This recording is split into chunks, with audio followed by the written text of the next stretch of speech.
नमस्कार, मैं रुचि सोलंकी अलवर न्यूज में आपका स्वागत करती हूं। रुक कर लेते हैं आज की हेडलाइंस पर। ततारपुर के सरकारी कार्यालय राम हवाले, पटवार कार्यालय पर लटका मिला ताला।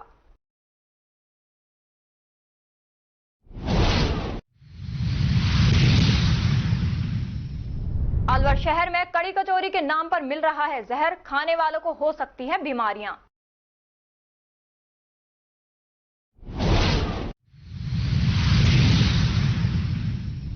अलवर शहर की घनी आबादी के बीच चल रही है अवैध बूरा बनाने की फैक्ट्री से धुआं निकलने से मोहल्ले के लोग सांस की बीमारी से हुए पीड़ित।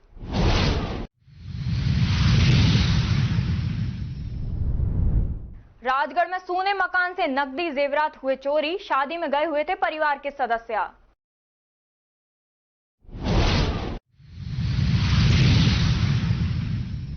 और अब खबरें विस्तार से। राजस्थान माध्यमिक शिक्षा बोर्ड ने 12वीं का रिजल्ट जारी होने के साथ ही प्रदेश के मेधावी सामने आने लगे हैं। तमाम परेशानियों के बावजूद पढ़ाई में शानदार प्रदर्शन किया और अच्छे नंबरों से पास हुए। 6 से 7 घंटे की पढ़ाई, मोबाइल और सोशल मीडिया से दूरी बनाकर बच्चे टॉपर बने हैं। गोविंदगढ़ ब्लॉक की छात्रा चारू जैन साइंस में 98.20% नंबर लेकर आई है। वहीं आर्ट्स में गोविंदगढ़ ब्लॉक के राजकीय सीनियर सेकेंडरी विद्यालय निजाम नगर की होनहार छात्रा शानू कंवर ने 97.20% अंक प्राप्त किए हैं। गोविंदगढ़ कस्बे की चारू जैन पुत्री अरुण जैन के 98.20% प्राप्त करने पर भाजपा नेता जय आहूजा उनके निवास स्थान पर पहुंचे और चारू जैन के माता पिता को उपलब्धि के लिए बधाई दी। साथ ही चारू जैन का मुंह मीठा एवं साफा पहनाकर सम्मान किया। साथ ही नोबेल पुरस्कृत भारतीय पुस्तक भेंट की और बच्चों के उज्जवल भविष्य की कामना की। भाजपा नेता जय आहूजा ने कहा कि आज बच्चियों को हर क्षेत्र में आगे बढ़कर सर्वश्रेष्ठ प्रदर्शन कर रही हैं। पहले कहा जाता था कि बेटी बचाओ बेटी पढ़ाओ, वह बात आज सार्थक सिद्ध हो रही है। चारू जैन की आगे की पढ़ाई के लिए हर संभव मदद की जाएगी। हमारी बेटियां हमारे साथ ही खड़ी है चारू जैन। मैं हमारी बच्ची को और हमारे पूरे परिवार को, समस्त जैन समाज को और पूरे कस्बे के वासियों को बहुत बहुत बधाई देना चाहता हूं कि इस बच्ची की उपलब्धि पूरे समाज की उपलब्धि है। माता पिता को विशेष मैं बधाई देना चाहूंगा। माता पिता ही बच्चियों पे विश्वास करके उनको आगे बढ़ने का अवसर देते हैं। अब बच्ची आगे इंजीनियरिंग की, जेईई की तैयारी के लिए जयपुर जा रही है, तो मेरी पूरी शुभकामनाएं हैं वहां पर भी पूरी तरह से इनको मार्गदर्शन मिले और सब बड़े बड़े लेक्चरर से इस बच्ची को मैं कनेक्ट करूं, ऐसा मैं प्रयास करूंगा। आजकल मैं जितने भी स्कूलों के कार्यक्रम में जा रहा हूं 90% बच्चियां ही टॉप कर रही हैं। तो ये जो समाज में जबरदस्त परिवर्तन आया है, कभी हम कहा करते थे बेटी बचाओ बेटी पढ़ाओ, आज समाज ने करके दिखा दिया कि हम बेटियों को बचा भी रहे हैं, बेटियों को पढ़ा भी रहे हैं और बेटियों को आगे भी बढ़ा रहे हैं। तो ऐसे ही हमारी बेटियां आगे बढ़ती रहे। मेरी बहुत बहुत बधाई, शुभकामनाएं पूरे समाज को, पूरे गोविंदगढ़। बच्चों का परिश्रम और विद्यालय के अध्यापकों के जो है कर्मठ परिश्रम, अभिभावकों का अभूतपूर्व सहयोग इसके लिए विशेष रूप से जो है भागीदार। 90% से अंक, जैसे साइंस में आपके 6 बच्चों के ऊपर है, आर्ट्स में भी 5 बच्चों के हैं जी।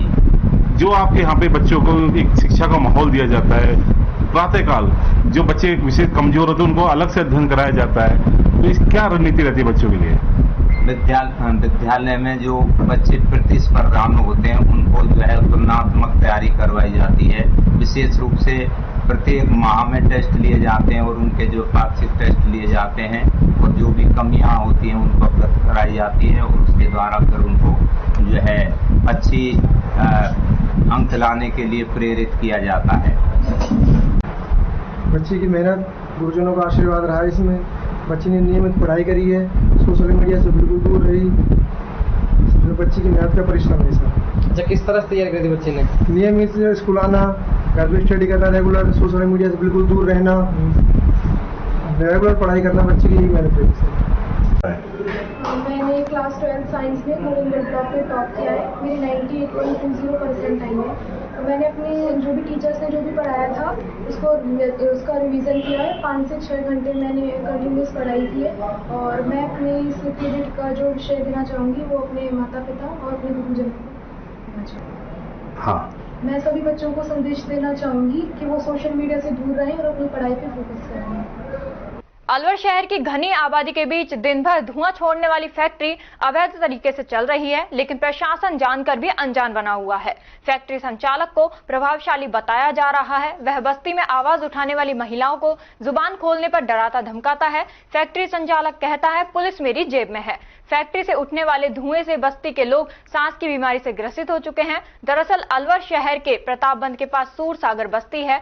बस्ती में अमूमन निर्धन तबके के लोग रहते हैं। बस्ती के एक मकान में कांति नामक प्रभावशाली व्यक्ति ने चीनी से बूरा बनाने की फैक्ट्री बिना फायर एनओसी, बिना चिमनी और बिना अनुमति के करीब 10 साल से चला रखी है।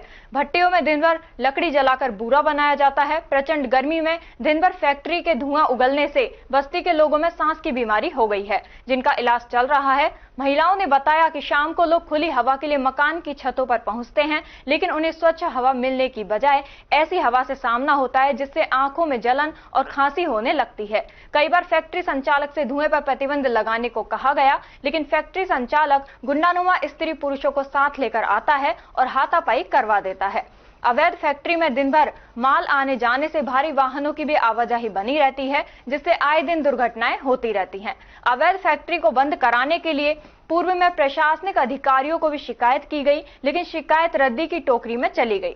फैक्ट्री संचालक के खिलाफ कार्रवाई नहीं होने से उसकी यह धमकी पुलिस मेरी जेब में है को भी बल मिलता है।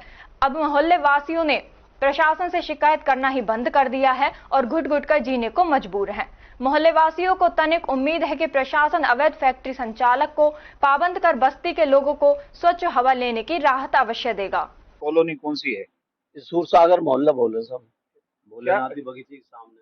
क्या समस्या है आप लोगों को, ये बताएं। यहाँ तो यार अब धुआं के गग्गू छोड़े हैं, खूब आते कैली नहीं की, हम तो बीमार भी हो जाएंगे, तबीयत भी खराब हो रही है। बगल में जो फैक्ट्री है चल रही है, किस चीज की फैक्ट्री है ये पूरे कारखाना पूरे बने हैं सब। किसकी है, नाम पता है इसका? हाँ, कांति की है। कांति की है। प्रजापति। कांति प्रजापति। हाँ। तो ये जो धुआं है ये लगातार यहाँ रोज कितनी बार छोड़ता है? ये तो सारे दिन भर 2 बजे से 3-4 बजे तक चलती रहे, जब तक धुआं हो तो रहे। जब लकड़ी डालेंगे वो हम अंदर, जब ही धुआं हो जाएगा। तो ये बगल में स्कूल भी है क्या यहाँ पे? स्कूल बंद होगा सर, पहले हो। कितने समय से चल रही है फैक्ट्री? करीब नहीं तो 5-6 साल हो गए। जब तो कम चलावे हो, मतलब घंटा 2 घंटे चलावे हो, कम चलावे हो। अब या चलावे 3-4 बजे तक। 3-4 बजे तक चला रहा है।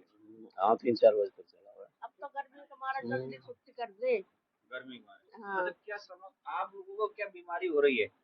अटैक पड़ गए। मेरे तो हार्ट की प्रॉब्लम है। खांसी की हमारी प्रॉब्लम? ना, हाँ, हार्ट अटैक तो ही हो गया। ऐसे हम तो ऊपर रह करे, अभी आए हैं कमरा में, तो अभी नीचे आए? हाँ, छोड़ा गए 8-7 दिन हो गए जब या तबीयत खराब हो गई चक्कर में, या मानसिक रोग हो गए। तो आप लोग टोटल मिला के प्रशासन को आपने शिकायत की इसकी? किसी को नहीं थी। नहीं की नहीं पहले से। अब ये तो लड़ाई झगड़े की धौंस दे, कभी कुछ दे कभी कुछ हमारे दे। इतना कुटुंब है, काटा तो कुआ भरा है, हम तुमको हुआ कर देगा, बुला कर लेकर आवा आप तीन को कोई लड़वे झगड़वे। ठीक है। हम अभी जो जगह खड़े हैं वो सूरसागर मोहल्ला है प्रतापबंद के पास, और ये जो फैक्ट्री है बूरे पतासे की फैक्ट्री है। यहाँ बूरा बनता है और ना तो इस फैक्ट्री के पास लाइसेंस है फैक्ट्री का, ना फायर एनओसी है, चिमनी भी नहीं है। लोग बाग आस पास के लोग जो हैं यहाँ भारी धुएं से परेशान है। मेरे पास में घर हैं, इन काफी लोगों को सांस की समस्या है। कुछ महिलाएं हैं मेरे साथ, इनसे बात करेंगे इनकी क्या समस्याएं हो रही हैं आप लोगों को। यहाँ पे जी ये अवैध तरीके से कारखाना है पूरा पतासे का, और कुछ राजनीतिक उनके सह से ये चल रहा है मोहल्ले के बीच में। कई बार प्रयास भी किया, कलेक्टर साहब को भी दिया, लेकिन कोई प्रशासन ने भी ध्यान नहीं दिया इसमें। और मोहल्ले में इस घर में भी रोगी है इस कारखाने की वजह से, इसमें भी और इसमें भी। ये भी बेचारे, हमें पता है इनको 3-4 साल हो गए इनको परेशान होते। और मेरा घर है 3रे नंबर का, रात को हम चढ़ते हैं ना, सांस नहीं लिया जाता हमसे। इसकी इतनी भयंकर बदबू, इसकी मीठी मीठी स्मेल जब हवा आती है ना, तो इससे पूरा मोहल्ला परेशान है और ये बंद होना चाहिए, नहीं तो अब हम धरना प्रदर्शन करेंगे, ये बंद नहीं होगा। आपकी भी क्या समस्या है यही है। जो दीदी बोल रही है उसे ही बोल रही है, ऐसा होना ही चाहिए। आपकी गाड़ी लेकर आवे साहब, ये गाड़ी लेकर आवे जो घर को परेशानी है, बच्चा कट रहे हैं। हाँ, मकान ढूंढान न फोड़े। इतना सा रोड है ये, और इतनी बड़ी बड़ी गाड़ी जाती है भर भर के, इतनी बड़ी बड़ी नल वल टूट जाते हैं, हर तीसरे दिन नल टूटते हैं, रोड टूट जाता है। कहाँ तक सही कराए इसको? मकान ढूंढान को परेशानी, हमारे नुक्कड़ पर घर है देखो, दरवाजे का गाड़ी गाड़ी खड़ी रहती है, उनमें नुकसान हो जाए कर जावे, और खेत उल्टे लड़वा खड़ा हो जाए। तो सांस लेने में भी परेशानी हो रही है। परेशानी हो रही है, सांस लेने में तबीयत खराब हो जाए। स्मेल आ रही है ना आपको, कितनी अलग सी स्मेल आ रही है, तो सांस में दिक्कत होती है। जी, बहुत घर में धुआं भर जाती है, ये बहुत ज्यादा धुआं ही धुआं फैल जाती है सारे। लकड़ी गिरती है, गीली लकड़ी आती है यहाँ पर, गीली लकड़ियाँ भी आ रही है। हाँ नीम की, यहाँ तक फैला देते हैं पूरा सड़क पे। तो प्रशासन आप लोगों की सुन नहीं रहा, आपने शिकायत की है? नहीं सुन रहे, हम कई बार बोले। राजनीतिक तंत्र इंटरफेयर करते हैं। तो क्या लगता है कि गरीबों का कोई धनी धोरी नहीं है? आप सब ये है कि गरीबों का कोई धनी धोरी नहीं है, और बोलते हैं तो ये बहुत गंदी गंदी औरतों को ले आता है, गंदी गंदी गालियां देता है बुरी तरह। ये गंदे लोग हैं, बस सबसे बड़ी बात, गाली गलौज करते हैं, हाथापाई भी करते हैं। हाथापाई करते हैं, और हाथापाई करते हैं। तुम अब पुलिस क्या करेगी, लिया तेरी पुलिस है और बोलते हैं। ये है यहाँ के लोग जो समस्याओं से परेशान है। प्रशासन सुन नहीं रहा है। कलेक्टर को भी कह चुके हैं कई बार, उनको सांस लेने में बड़ी समस्या हो रही है। मूलभूत जो सुविधाएं हैं उनमें एक सांस की है, खुला वातावरण में अच्छी हवा लेने का, वो भी ये नहीं ले पा रहे हैं। अलवर न्यूज से मैं पीयूष उपाध्याय। संभागीय आयुक्त जयपुर संभाग के निर्देश के अनुसरण में अलवर जिले से पंचायत समिति वार 50-50 दिव्यांगजनों का चयन कर कृत्रिम अंग उपकरण प्रदान किए जाएंगे। पात्रताधारी दिव्यांग विभाग के ब्लॉक स्तरीय कार्यालयों पर 23 मई 24 तक पंजीयन करवा सकते हैं। अंग उपकरण वितरण से पूर्व चिकित्सकीय राय अनुसार कालांतर में शिविर लगाकर लाभ प्रदान किया जाएगा।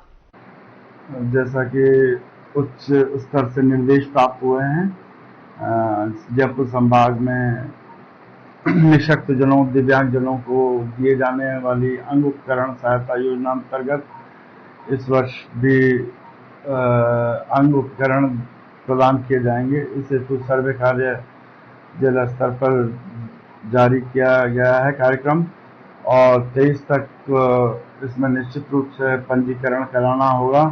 प्रत्येक दिव्यांगजन को जो कि कृत्रिम अंग लगवाना चाहते हैं, उन्हें भगवान महावीर विकलांग संस्थान की ओर से अंग उपकरण लगाने की योजना प्रस्तावित है। इस हेतु अधिक से अधिक संख्या में ब्लॉक स्तर पर दिव्यांगजन अपना पंजीकरण कराकर लाभ प्राप्त कर सकते हैं। और ये कितनी संख्या रखी गई है इसमें? लक्ष्य तो प्रत्येक पंचायत समिति से 50 टोटल 350 के करीब एक जिले से लाभ दिया जाना। अब तक कितने इस योजना अंतर्गत 2 वर्ष पहले सक्षम अलवर करके अभियान चलाया गया था। उसके तहत अंग उपकरण सहायता लिंकों के माध्यम से प्रदान की गई थी। पुनः इसी प्रक्रिया को दोहराते हुए संभागीय आयुक्त महोदया द्वारा वांछित व्यक्तियों को यह लाभ प्रदान करने के लिए कदम उठाया गया है। क्या नाम है आपका? मेरा नाम अनिल मच्चा है सर। मैं यहाँ पर उप निदेशक के पद पर कार्यरत हूँ। राजस्थान माध्यमिक शिक्षा बोर्ड अजमेर द्वारा 20 मई को कक्षा 12 के विज्ञान, कला और वाणिज्य विषय के घोषित परिणाम में संस्कार वैली स्कूल के सर्वाधिक और 90% से अधिक अंक लाने वाले बच्चों और अभिभावकों का विद्यालय प्रशासन ने सम्मान समारोह आयोजित कर सम्मान किया। संस्कार valley school chairman Murari Dahiya, प्रधानाचार्य श्रीमती सुनीता दाहिया और विद्यालय स्टाफ द्वारा माध्यमिक शिक्षा बोर्ड और अजमेर द्वारा घोषित कक्षा 12 में विद्यालय में सर्वाधिक अंक 96.40% लाने वाले हर्ष छाबड़ा, भावना 95% ने कक्षा 10 में भी विद्यालय टॉप किया था। चेयरमैन मुरारी दाहिया ने बताया कि विद्यालय का परीक्षा परिणाम हर वर्ष 100% रहा है और इस बार भी विद्यालय के सभी बच्चों ने फर्स्ट डिवीजन से उत्तीर्ण किया है। सम्मान समारोह के दौरान Sunil maths, Pradeep chemistry, Vishnu physics, Ravi biology, Kuldeep geography, Renu Babita Hindi और इंग्लिश अध्यापक, छगनलाल सैनी अकाउंटेंट सहित संदीप विकास, गुलाब यादव, दीपक यादव और देवेंद्र आदि मौजूद रहे। खबरों में वक्त है एक छोटे से ब्रेक का। ब्रेक के बाद जल्द लौटेंगे, तब तक आप बने रहिए अलवर न्यूज के साथ। तेज दिमाग, पैनी नजर और निर्णय लेने की क्षमता आपको बनाती है देश का स्वर्णिम भविष्य। नरेंद्र तिवारी IAS एकेडमी, जो कि है सभी प्रतियोगी परीक्षाओं के लिए सर्वश्रेष्ठ संस्था, जहां का उन्नत माहौल और सही मार्गदर्शन आपको RAS, IAS, शिक्षक, REET, SSC, railway, Delhi police, Rajasthan police, SI, patwari, STC और BEd जैसी प्रतियोगी परीक्षाओं में सफलता का रास्ता दिखाएगा। अलवर की सर्वश्रेष्ठ प्रतियोगी संस्था Narendra Tiwari IAS academy, railway station के पास, लिटिल बर्ड स्कूल के पीछे, नेहरू नगर, अलवर।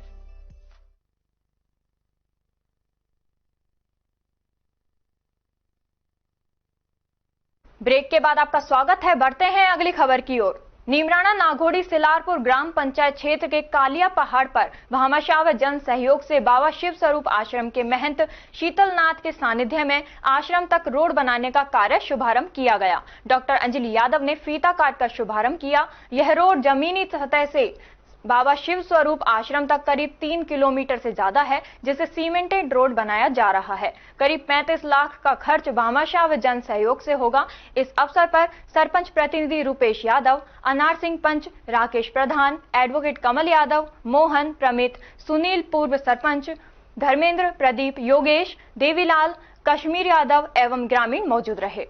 अलवर की कड़ी कचौड़ी राजस्थान में मशहूर है। अलवर शहर में जहां देखो वहीं कड़ी कचौरी की दुकान खुली हुई है। अलवर शहर के Agrasen circle, Bhagat Singh circle, hope circus, Ramanand market, Nagli circle ऐसे ही शहर के अन्य जगहों पर है। कड़ी कचौरी के नाम पर जहर बेचा जा रहा है। इन दुकानों पर, ठेलों पर सफाई की व्यवस्था ही नहीं रहती है। मुख्य चिकित्सा एवं स्वास्थ्य अधिकारी डॉक्टर योगेंद्र शर्मा ने बताया कि अलवर शहर के मुख्य मार्ग व चौराहों पर सुबह के समय कचौड़ियों की ठेली लगाना शुरू हो जाती है। विभाग की तरफ से खाद्य लाइसेंस दिया जाता है। साथ ही विभाग समय समय पर खाद्य लाइसेंस की जांच करता है।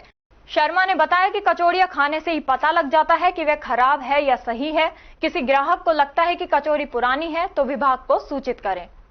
देखिए सर, अलवर शहर में प्रत्येक चौराहे पर और मुख्य मार्गों पर ये देखा गया है कि कचौरी वाले सुबह सुबह 6 बजे से ही कचौरियां मिलना चालू हो जाती हैं। कुछ लोग साथ में कड़ी देते हैं, कुछ सब्जी देते हैं। वैसे सभी लोगों के लिए जो ये फूड लाइसेंस है हमने अनिवार्य किया हुआ है, जो भी मैन्युफैक्चरर है, और इसमें से काफ़ी लोगों ने लाइसेंस लिया भी हुआ है, लेकिन समय समय पर उनकी जांच की जानी चाहिए और इसके लिए अभियान भी हम चलाएंगे। लेकिन बात यह है कि वह व्यक्ति जो कचौरियाँ का सेवन कर रहे हैं और जो उनको कचौरियाँ खिला रहे हैं, मेरा दोनों से ही ये आग्रह है कि शुद्धता की जांच स्वाद से भी हो सकती है। तो आप कृपया करके उस चीज़ को पहचानें। अगर कहीं पर भी, क्योंकि गर्मी का मौसम है, अगर खाने के सामान में किसी भी तरह की कोई दिक्कत दिखती है तो उसका सेवन ना करें, हमें सूचित करें। कहीं पर भी अगर मिलता है इस तरह की चीज़ और कोई भी वेंडर अगर इस तरह से लगातार घटिया सामान देता हुआ पाया जाता है तो जो कचौरी खाने वाले हैं वो आप हमें सूचित कर सकते हैं। हम जो भी नियमानुसार कार्रवाई होगी वो आवश्यक रूप से करेंगे। ऐसे कितने कचौड़ी वाले जिनके पास लाइसेंस है और कितने ऐसे जिनके पास नहीं है? देखिए सर, वैसे अधिकांशतः जो मुख्य चौराहों पर या मुख्य मार्गों पर रहे उनके पास अधिकतर लाइसेंस है, क्योंकि लाइसेंस की फीस मात्र 100 रुपये है 1 वर्ष के लिए। तो मेरा सभी कचौरी वालों से आग्रह भी है कि आप अपना रजिस्ट्रेशन आवश्यक रूप से कराएं और बिना रजिस्ट्रेशन के कोई भी खाद्य पदार्थ आप ना बेचें। देखा गया है कि कड़ी कचौड़ियों में कड़ी की बजाय उसमें टाटरी मिला के दी जा रही है, जिसको हानिकारक है। ये क्या क्या नुकसान कर सकती है? सर, हाइपर एसिडिटी हो जाती है, अपाचन हो जाता है, जिसको लंबे समय तक बने रहने से लीवर संबंधित बीमारियां हो सकती है, पीलिया हो सकता है, गैस्ट्राइटिस हो सकती है। सर, इस संबंध में कोई विभाग द्वारा कार्रवाई? देखिए, समय समय पर कार्रवाई की जाती है और इसके लिए जो गाइडलाइंस है कि भाई जो इनका रजिस्ट्रेशन किया जाना आवश्यक है और मॉनिटरिंग करी जानी आवश्यक है, तो उसके बारे में संबंधित एफएसओ को कहा भी जाएगा कि वह इसके जो सही नहीं बेच रहे उनके खिलाफ कोई ना कोई कार्रवाई आवश्यक रूप से करें। मुंडावर ततारपुर के सरकारी दफ्तरों में कई अधिकारी कर्मचारी अपनी मनमर्जी से दफ्तर आते हैं। उनसे मिलना है तो कम से कम घंटे भर बाद ही आना बेहतर होगा, अन्यथा उन्हें कोई मतलब नहीं कि आपका कितना कीमती वक्त बर्बाद हो रहा है। लोगों को एक समस्या के निदान में दिन भर सरकारी दफ्तरों के चक्कर लगाने पड़ते हैं और बाबुओं व साहबों से मिलने में समय समाप्त हो जाता है। यह शुभ संदेश नहीं, सरकार की नुमाइंदों की मॉनिटरिंग व्यवस्था का अभाव भी समझा जा सकता है। लेट लतीफी की व्यवस्था से परेशान होकर दूर दराज के क्षेत्र से आए किसान और अन्य पीड़ित लोगों ने स्थानीय पत्रकार को कॉल कर अपनी व्यथा बताई। इसको लेकर जब अलवर न्यूज ने पत्रकार टिंकू सेन ने मौके पर जाकर देखा तो नजारा देखने लायक था। पटवार कार्यालय पर ताला लगा हुआ था और पटवारी के इंतजार में काश्तकारों की लंबी लाइन लगी हुई थी। मंगलवार का दिन और 11:30 बजे का वक्त हो चला था, मगर पटवारी आए तो काश्तकारों की समस्याओं का हल निकाले। किसानों की लंबी कतार लगी हुई थी। ऐसे ही हालात ग्राम पंचायत कार्यालय के थे, जहां ग्राम विकास अधिकारी का इंतजार किया जा रहा था। ग्राम पंचायत वासी अपने अपने कामों को लेकर वहां खड़े हुए थे। सबसे बड़ी बात यह है कि स्वच्छता अभियान की जागरूकता को लेकर प्रचार प्रसार पर सरकारी स्तर पर बड़ा बजट खर्च किया जाता है, लेकिन पटवारी के कार्यालय में गंदगी का आलम देखने को मिला। जब दोपहर 12 बजे पटवारी कार्यालय में पहुंचे, पत्रकार द्वारा पूछा गया तो उन्होंने बेरुखा जवाब देकर पल्ला झाड़ लिया। इसको लेकर जब पत्रकार द्वारा मुंडावर तहसीलदार मदन सिंह को कॉल किया तो उन्होंने कॉल रिसीव करना तक मुनासिब नहीं समझा। सफाई गई कितने दिन हो गए? सफाई की हुए ऑफिस में सफाई किए कितने दिन हो गए सर? फालतू बात कर रहे हैं।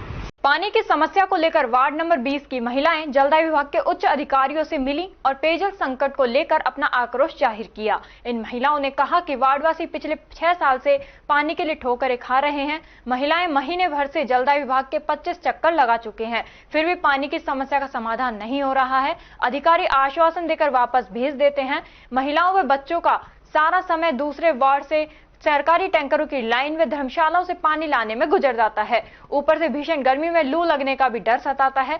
घर गृहस्थी के सभी काम प्रभावित हो रहे हैं। हालात इतने खराब है कि बुजुर्गों को भी हमारे साथ पानी लेने जाना पड़ता है। कुछ महिलाएं निजी क्षेत्र के संस्थानों में काम करती हैं। वे पानी दूर से लाने के कारण समय पर काम पर नहीं पहुंच पाती हैं। इस पर मुख्य अभियंता ने 1-2 दिन में समस्या का समाधान करने का आश्वासन दिया। महिलाओं ने कहा जलदाय विभाग नकारा व नालायक हो चुका है। यहाँ बैठे अधिकारी व कर्मचारी की काम करने की मंशा खत्म हो चुकी है। महिलाओं ने चेतावनी भरे स्वर में कहा कि कल तक उनके वार्ड में पानी नहीं आया तो महिलाएं उग्र आंदोलन व प्रदर्शन करेंगी। आज ही हम वार्ड नंबर 20 से आए हैं और हमारा जलदाय विभाग से जल के ऊपर, पानी के ऊपर ये मामला 6 साल से चल रहा है। आते आश्वासन लेके चले जाते हैं, आते आश्वासन लेकर चले जाते हैं। इस डिपार्टमेंट से हमारी हालत ऐसी कर दी है जैसे हम ना घर के रहे ना घाट के। हमारे मोहल्ले को इन्होंने ऐसा सूखा कर दिया जैसे यहाँ कभी पानी था ही नहीं। और ये कमी इस विभाग की है। अगर हम चाहते हैं तो तोड़फोड़ भी कर सकते हैं, कुछ भी कर सकते हैं, पर हम ये सब हिंसक काम नहीं करते। यहाँ पे आकर के हम शांतिपूर्वक इनसे बात करते हैं, ये आश्वासन देते हैं और हम चले जाते हैं। इसका मतलब ये है कि ये डिपार्टमेंट नाकार नालायक हो गया क्या? हमारा काम नहीं करना तो लिखित में दे दें, हमें कुछ नहीं चाहिए इनसे। ये लिखित में दे दे कि हमारा डिपार्टमेंट कुछ नहीं कर सकता, तो हम अपने तरीके से काम करवाएंगे। आज आप मिले हो, क्या आश्वासन दिया? आज इन्होंने आश्वासन कल तक हमारे घरों में रात के 12 बजे तक ही आने का पानी का आश्वासन है। रात के 12 बजे तक हमारा पानी आ जाएगा और अगर नहीं आया तो इन्होंने ये कहा है कि कल जो आप कहोगे वो कर देंगे। ये क्या कर देंगे? ये कुछ नहीं करने वाले, हमें पता है। अगर नहीं किया तो हम तोड़ फोड़ करें या कुछ भी करें, सिर्फ आश्वासन ही आज मिला है। उसकी जिम्मेदारी ये लोग, हमारी रणनीति रहेगी क्या तो हम धरना करेंगे या फिर जो भी होगी हिंसक कार्रवाई उसकी जिम्मेदारी ये डिपार्टमेंट ही रहेगी। क्या नाम है? खैरथल तिजारा जिले के मुंडावर उपखंड मुख्यालय की ग्राम पंचायत पेहल के अंतर्गत आने वाले पेहाला शेर में बिना मुंडेर के कुएं को लेकर आखिर मुंडावर प्रशासन की नींद टूट गई। साथ ही बिना मुंडेर के कुएं के पास अब सुरक्षा दीवार बनाकर कुएं को ढक दिया गया है। आपको बता दें कि ग्रामवासियों की शिकायत पर बिना मुंडेर के कुएं को लेकर अलवर न्यूज ने आखिर कब जागेगा मुंडावर प्रशासन खबर को प्रमुखता से प्रकाशित किया था, जिस पर प्रशासन ने संज्ञान लेते हुए अब बिना मुंडेर के कुएं को पटवा दिया है, जिस पर ग्रामवासियों ने अलवर न्यूज का आभार व्यक्त किया है।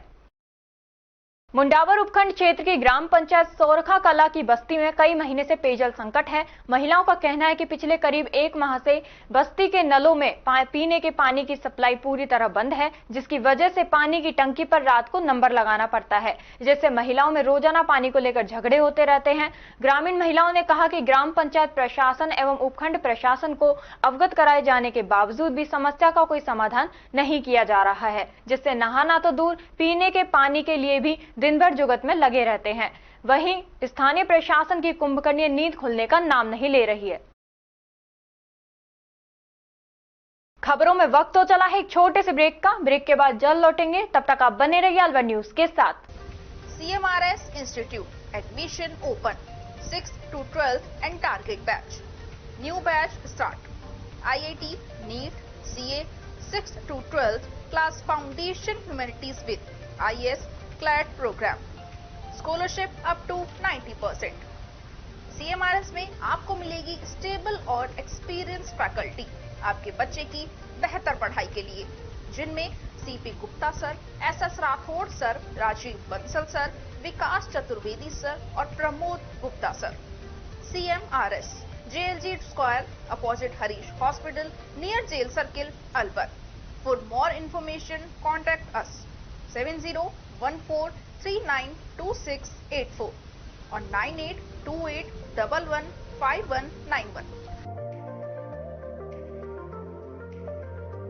ब्रेक के बाद आपका स्वागत है। बढ़ते हैं अगली खबर की ओर। जयपुर रोड पर ग्राम भाखेड़ा के पास व सिल्वर ओक स्कूल के पास से सड़क को टूटे हुए काफी समय हो चुका है, लेकिन अभी तक ठीक नहीं किया गया है। आए दिन इन टूटी सड़कों की वजह से दुर्घटना होती रहती हैं। सड़क टूटने के साथ ही बीच से उठने भी लगी है, लेकिन अभी तक प्रशासन का ध्यान इस ओर नहीं गया है। कहीं ऐसा ना हो कि छोटी सी लापरवाही किसी की जान पर बन जाए।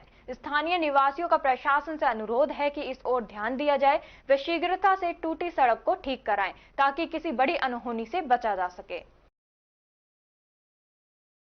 श्री कर्ण नरेंद्र कृषि विश्वविद्यालय जोबनेर के कुलपति डॉक्टर बलराज सिंह ने अति महत्वपूर्ण दिवस वर्ल्ड हनीबी डे पर कृषि महाविद्यालय नौगांवा का दौरा किया। कुलपति बलराज सिंह ने कृषि महाविद्यालय के विद्यार्थियों को धरती पर मधुमक्खियों के महत्व को बताते हुए उन्हें बचाने की अपील की। उन्होंने बताया कि अलवर में सरसों की खेती बड़े पैमाने पर की जाती है। इसी बात को ध्यान में रखते हुए मधुमक्खी पालक अलवर के कई हिस्सों में प्रवास करते हैं, क्योंकि सरसों के सीजन में मधुमक्खियों को अधिक पोलन व नेक्टर मिलते हैं। भारत में आज भी मधुमक्खियों को शहद उत्पादन के साथ देखा जाता है, जबकि इनका मुख्य काम पॉलिनेशन है, जो कि सभी फसलों के लिए जरूरी है। उन्होंने मधुमक्खियों की अलग अलग प्रजातियों पर प्रकाश डालते हुए पालतू और जंगली प्रजातियों के बारे में विस्तार से बताया। उन्होंने मधुमक्खियों की घटती जनसंख्या पर चिंता जाहिर करते हुए कहा कि शहरों में भी डेवलपमेंट पोलन गार्डन बनवाया जाना चाहिए और उसमें इस तरीके से पौधारोपण हो कि कौन से पौधों से मधुमक्खियों को भोजन मिल सकता है।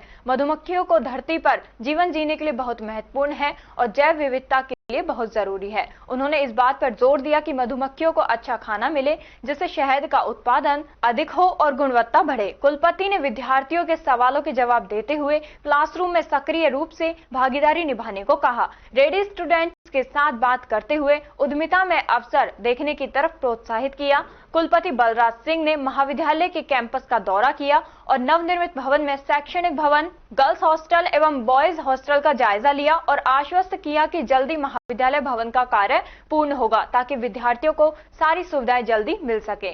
कृषि महाविद्यालय नौगांवा के अधिष्ठाता डॉक्टर SS यादव ने कुलपति सिंह का स्वागत किया और महाविद्यालय में चल रहे विभिन्न कार्यक्रमों की विस्तार से जानकारी दी। डॉक्टर यादव ने बताया कि महाविद्यालय में न केवल शैक्षणिक गतिविधियों पर ध्यान दिया जा रहा है, अपितु विभिन्न एक्स्ट्रा करिकुलर गतिविधियों के लिए भी विद्यार्थियों को प्रोत्साहित किया जा रहा है, ताकि विद्यार्थियों का सर्वांगीण विकास हो। साथ ही डॉक्टर यादव ने कुलपति को समस्याओं से अवगत भी कराया। कुलपति ने कृषि अनुसंधान केंद्र और कृषि विज्ञान केंद्र का भी दौरा किया।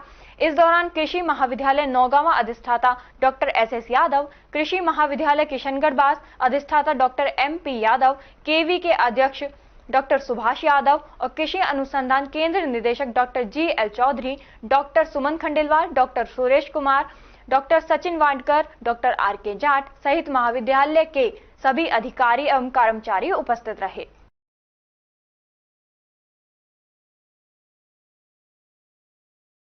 जिला विधिक सेवा प्राधिकरण अलवर के निर्देशन में तालुका विधिक सेवा समिति मालाखेड़ा की ओर से अध्यक्ष तालुका विधिक सेवा समिति सिविल न्यायाधीश एवं न्यायिक मजिस्ट्रेट मालाखेड़ा के जज आरुष त्रिपाठी निर्देशन आज पीएलवी चंद्रपाल गुर्जर द्वारा कैंप का आयोजन किया गया, जैसे ग्राम पंचायत माधोगढ़ में आंगनवाड़ी केंद्र महिला को कार्यस्थल पर लेकिन उत्पीड़न निवारण प्रतिषेध प्रतितोष अधिनियम 2013 की अनुपालना में सभी संभावित कार्यस्थल पर महिला का यौन उत्पीड़न निवारण प्रतिषेध प्रतिशोध अधिनियम 2013 शिकायत करने की प्रक्रिया और अन्य विवरण प्रावधानों को वहां कमजोर महिला को समझाया गया।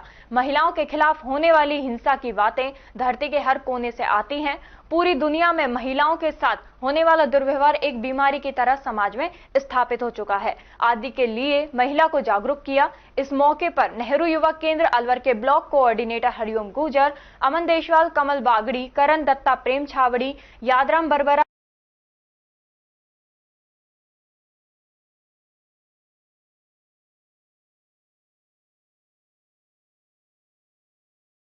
राजगढ़ कस्बे के बस स्टैंड स्थित मानसरोवर कॉलोनी में अज्ञात चोरों ने सूने मकान को निशाना बना लिया। मकान मालिक हरिकिशन बैरवा ने बताया कि उनका मकान बस स्टैंड स्थित मानसरोवर कॉलोनी में है। वे 17 मई को शादी में गए हुए थे। शादी से वे 20 मई को दोपहर में करीब 2-2:30 बजे पहुंचे थे।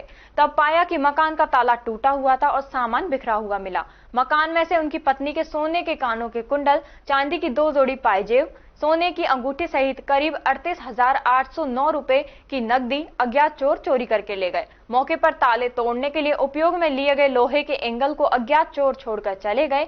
इस संबंध में राजगढ़ थाने में मामला दर्ज करवा दिया गया है। पुलिस ने मामला दर्ज कर अज्ञात चोरों की तलाश कर रही है। हम 17 तारीख को शादी में गए थे। उसके बाद में कब आए? 20 को आए थे। 17 तक कुछ भी नहीं हुआ।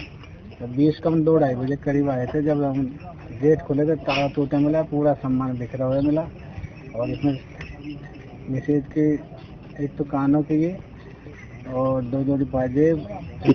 सब चीजें ये सोने के थे, पायजेब चांदी के थे और मेरी सोने के अंगूठे थी और 38,000 करीबन 800 के करीब रुपए थे। वो मंडी के थे सब। कौन सी जगह घटना है? मानसरोवर कॉलोनी बस स्टैंड के पीछे राजगढ़। गिर गया, लेकिन जनता के हित में बने ये सरकारी विभाग किस तरह से जनता के लिए सिरदर्द बने हुए हैं, इसका अंदाजा बीड़ा प्रशासन की कार्यशैली से लगाया जा सकता है।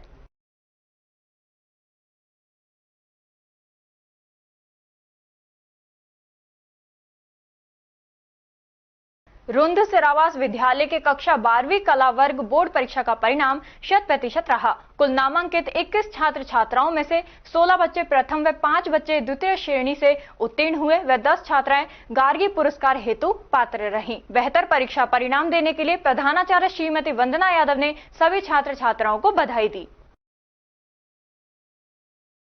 AKIIT क्लासेस के विद्यार्थियों ने बोर्ड परीक्षा रिजल्ट में सर्वश्रेष्ठता का परिचय दिया है। आज शिक्षा जगत का सबसे विश्वसनीय नाम है। AKIIT क्लासेस ने अपनी सर्वश्रेष्ठता की यात्रा में आगे बढ़ते हुए इस वर्ष 12वीं कक्षा में अविश्वसनीय रिजल्ट दिया है। 12वीं के साथ इन बच्चों ने IIT JEE में भी सिलेक्शन दिए हैं। संस्था हर साल 12वीं कक्षा में शहर के सर्वाधिक परिणाम देता आया है तथा इस वर्ष भी अविश्वसनीय परिणाम दिए हैं, जिसमें 88 से अधिक कुल 21 बच्चों ने अंक प्राप्त किए हैं, जिसमें रसायन विज्ञान विषय में 60 बच्चों ने 90 से अधिक अंक प्राप्त किए हैं। भौतिक विज्ञान व जीव विज्ञान गणित विषय में कुल 36% बच्चों ने 90 से अधिक अंक प्राप्त किए हैं। संस्था में नए बैच मई से प्रारंभ हो चुके हैं, जिसमें प्री फाउंडेशन और टारगेट बैच में एनरोलमेंट करा सकते हैं। इसके अलावा संस्था में BSc नर्सिंग व BSTC के लिए विशेष बैच लगाए जा रहे हैं। नमस्कार, सभी अलवर के वासियों को मेरा बहुत बहुत धन्यवाद। आज AKIIT क्लासेस को 12 साल कंप्लीट होने के बाद 13वां साल चल रहा है और हमारा इस साल भी 2024-25 का रिजल्ट बहुत अच्छा रहा है, 23-24 का, और बहुत ही सराहनीय रिजल्ट रहा है। लेकिन स्पेशल बात यह है कि यहाँ पर हमारा जो 100% रहा है, एक भी बच्चा हमारा ना फेल हुआ है, ना कोई सप्लीमेंट किया है। और दूसरी बात यह है कि दूसरे इंस्टीट्यूट्स में अच्छे रिजल्ट गए हैं, लेकिन हमारा हाईएस्ट रिजल्ट रहा है 95%। लेकिन इस 95% किसी 90% के बच्चे के नहीं, 10th में इस बच्चे के 68% थे। और इसके अलावा हमारे पास 6 विद्यार्थी और हैं जो 94-93% के हैं।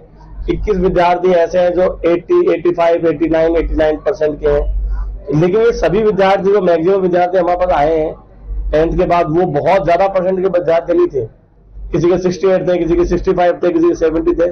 तो यहाँ आने के बाद हमारे पास हर साल वो होता है कि मैक्सिमम विद्यार्थियों के 20% तक बढ़ जाते हैं 10th से। ये हमारे लिए एक बहुत बड़ी उपलब्धि है और हम ऐसे ही आगे मेहनत करते रहेंगे। इसके बाद हमारा जेईई का रिजल्ट भी बहुत अच्छा रहा है। 38 में से 22 बच्चों का सिलेक्शन रहा है और अभी बच्चों ने नीट का एग्जाम दिए। 5 मई को देखते हैं उसका रिजल्ट क्या रहता है। नमस्कार साथियों, मैं चाहता हूं कि आप इस बात को जरूर जानें कि AKIIT हर वर्ष जबरदस्त परिणाम देता है और इस परिणाम के पीछे जो पिलर्स खड़े रहते हैं वो हमारे यहाँ के शिक्षक हैं। मैं सभी शिक्षकों को धन्यवाद देता हूं और उनका आदरणीय हूं इस मामले में कि वो बहुत बढ़िया रिजल्ट देते हैं, मेहनत करते हैं बच्चों के साथ और उसके परिणाम मेरे बड़े भाई डायरेक्टर महोदय ने आपको बताए हैं कि जिन बच्चों के 65% बने हैं उनके हमने 90 से ज्यादा परसेंट अचीव किए। आपको जानकर खुशी होगी कि केमिस्ट्री सब्जेक्ट में 60 बच्चों ने 90 से अधिक प्रतिशत अंक प्राप्त किए। 60 बच्चों ने, सर ये प्रतिशत नहीं है, बच्चों की संख्या है। 60 बच्चों ने 90 से अधिक अंक प्राप्त किए। 38 बच्चों ने फिजिक्स में प्राप्त किए हैं, 32 बच्चों ने बायोलॉजी में प्राप्त किए हैं और 20 बच्चों से ज्यादा बच्चों ने मैथ में प्राप्त किए, जो कि हमारे लिए बहुत बड़ी उपलब्धि है। तो मैं सभी फैकल्टीज को धन्यवाद देता हूं और सबको शुभकामना देता हूं कि निरंतरता बनी रखे और AKIIT ऐसे ही ऊंचाई और शिखर पे चमकता है। Thank you. भिवाड़ी थाना अंतर्गत अज्ञात वाहन की टक्कर से 14 वर्षीय बालक गंभीर रूप से घायल हो गया, जिसको उपचार के लिए जिला अस्पताल लाया गया। बच्चे के पड़ोसी मौसम खान ने बताया यह बच्चा उनका पड़ोसी है और भिवाड़ी के पास मटीला में रहता है। मूल रूप से बिहार के निवासी हैं। कल शाम घायल आकाश सामान लेने गया था। वापस रोड क्रॉस करते समय अज्ञात वाहन ने बच्चे को टक्कर मार दी, जिससे वह गंभीर रूप से घायल हो गया। परिजनों को सूचना लगते ही परिजन मौके पर पहुंचे और घायल अवस्था में बच्चे को टपुकड़ा CHC में भर्ती कराया, जहां से गंभीर अवस्था के चलते बच्चे को अलवर के जिला अस्पताल में रेफर कर दिया। बालक के हाथ पैर फ्रैक्चर हुए हैं। मैं भिवाड़ी का रहने वाला हूँ। ये मेरे पड़ोसी हैं, मेरे बगल में रहते हैं और ये बिहार से रहने वाले हैं। लड़के का नाम आकाश है और रोड क्रॉस करते समय कल कोई गाड़ी वाला था, पता नहीं बाइक वाला था, वो टक्कर मार के चला गया। ये भिवाड़ी मटेला की बात है, HR स्टील कंपनी के सामने वहाँ पर। हाँ, तो वाहन का पता लगा कौन सा, क्या था कौन सा? नहीं, हम वो वाहन का पता नहीं कर पाए। हम अपने बच्चे को लेकर तुरंत भागे। लड़के का नाम आकाश है। कितने उम्र है? 14 साल। कितनी तैयारी कर रहे हैं, पढ़ाई कर रहे हैं? हाँ, भी पढ़ाई कर रहे हैं 9th क्लास में। तो घटना कल ये करीब 3:30 या 4 बजे का था। आप कितने बजे लेके? यहाँ पे पहुंचे थे हम 7:30-8 बजे। हम टपुकड़ा CHC लेकर गए, उन्होंने यहाँ के लिए रेफर कर दिया तो हम एम्बुलेंस करके तुरंत यहाँ लेके आए। वो आदमी पकड़ा नहीं गया अभी जो नहीं, अभी तक पकड़ा नहीं गया। अभी हमने ऐसी कोई FIR वगैरह नहीं लगाई है। हम पहले अपने पेशेंट को देखेंगे, उसके बाद बात है। क्या नाम है आपका? मेरा नाम मोहसिन खान। हाँ जी। लक्ष्मणगढ़ थाना अंतर्गत धाराकावास गांव में शराबियों ने एक बुजुर्ग पर जानलेवा हमला कर दिया, जिसमें वह गंभीर रूप से घायल हो गया। पीड़ित के परिजन ओमवीर सिंह ने बताया कि वह धाराकावास गांव के रहने वाले हैं। कल शाम को हरि सिंह अपने गांव में कुर्सी पर बैठा था और वहां पर और भी लोग भी बैठे थे। तभी कुछ लोग आए और उन्होंने आते ही उन पर ताबड़तोड़ हमला कर दिया, जिसमें हरि सिंह गंभीर रूप से घायल हो गए। परिजनों का कहना है कि जिन लोगों ने हमला किया है उनसे हमारी कोई भी पुरानी रंजिश नहीं है। उन्होंने उन लोगों पर आरोप लगाया है वे सभी शराब के नशे में थे और उन्होंने आते ही हमला कर दिया। इनका नाम हरि सिंह है। ये गांव धाराकावास तहसील लक्ष्मणगढ़ के रहने वाले। शाम को लगभग 7 बजे के आसपास ये हमारे कांटे पर बैठे हुए थे और परिवार के 2-3 सदस्य और थे। कोई फोन पर बातें हो रही थी उससे थोड़ी देर पहले, 5-7 मिनट पहले। तो उधर से दूसरी तरफ से गाड़ी में करीब 10 या 12 के समथिंग लोग भर करके आए और ये कुर्सी पर बैठे हुए थे। आते ही उन्होंने गाड़ी की खिड़की खोली, लाठियों से वो लैस थे, सरिया था लोहे का दो के पास में तो, और एक लगभग 12-13 वर्ष का बच्चा था, तो उस पर उन्होंने आते ही प्रहार किया। तो बच्चा को बचाने के लिए बच्चा इन्होंने अपने नीचे ले लिया, तब इन पर तनाधुंध प्रहार किए, सिर फट गया और दोनों हाथ अभी काम नहीं कर रहे हैं चोटों की वजह से। नहीं, कोई रंजिश नहीं, बिल्कुल नजदीकी मैटर था, हमेशा एक साथ बैठा करते थे। बच्चे क्यों मारे थे?